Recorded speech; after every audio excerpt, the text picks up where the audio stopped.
നെടുങ്കണ്ടം കോമ്പിയാർക്കാവ് ശ്രീ ദുർഗാദേവി ക്ഷേത്രത്തിൽ നടന്നുവന്ന മകീരം തിരുനാൾ മഹോത്സവവും സപ്താഹയജ്ഞവും സമാപിച്ചു. 10 ദിവസങ്ങളായാണ് ക്ഷേത്രത്തിൽ ഉത്സവം നടന്നത്. സമാപന ദിവസം നടന്ന വർണ്ണാഭമായ ഘോഷയാത്രയിൽ നൂറുകണക്കിന് ഭക്തജനങ്ങൾ പങ്കെടുത്തു.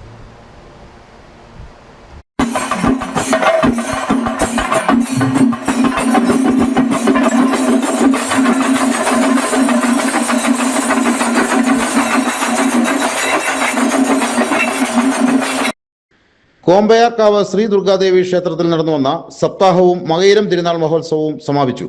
10 ദിവസങ്ങളിലായി നടന്ന ഉത്സവാഘോഷ പരിപാടികൾക്ക് ക്ഷേത്രം തന്ത്രി ബ്രഹ്മശ്രീ ജി ശ്രീനാരായണൻ പോറ്റി, മേൽശാന്തി കിഷോർ ശർമ്മ, കീഴ്ശാന്തി അനൂപ് കൃഷ്ണൻ എന്നിവർ കാർമ്മികത്വം വഹിച്ചു.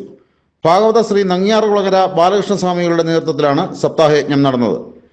വിവിധ ദിവസങ്ങളിൽ പതിവ് ക്ഷേത്ര ചടങ്ങുകൾക്ക് പുറമെ കാർത്തിക പൊങ്കാല, പള്ളിവേട്ട, ആറാട്ടുബലി, തിരു ആറാട്ട്, നിറപറ സമർപ്പണം എന്നിവയും മ്യൂസിക്കൽ മെഗാഷോ, ഗാനമേള, നൃത്തനൃത്യങ്ങൾ, വിവിധ കലാപരിപാടികൾ എന്നിവയും നടന്നു. സമാപന ദിവസം പട്ടത്തിമുക്കിൽ നിന്നും ക്ഷേത്രത്തിലേക്ക് വർണ്ണശബളമായ ഘോഷയാത്ര നടന്നു. താലപ്പൊലി, കാവടി, ചെണ്ടമേളം എന്നിവയുടെ അകമ്പടിയോടെ നടന്ന വർണ്ണാഭമായ ഘോഷയാത്രയിൽ നൂറുകണക്കിന് ഭക്തജനങ്ങൾ പങ്കെടുത്തു.